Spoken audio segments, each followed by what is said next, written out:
Viral badut Upin Ipin jalan sempoyongan, ternyata ini faktanya sebuah video amatir yang menunjukkan seorang berkostum boneka Ipin Upin di ruas jalan kota Magelang berjalan sempoyongan pada malam hari seperti orang kelelahan.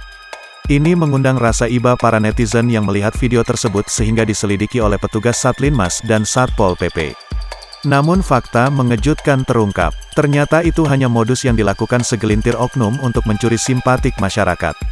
Kepala Satuan Polisi Pamong Praja, Satpol PP, Kota Magelang, Singgi Indri Pranggana mengatakan, terkuaknya fenomena boneka Upin Ipin setelah petugas mencoba mendekati salah satu oknum karena rasa iba.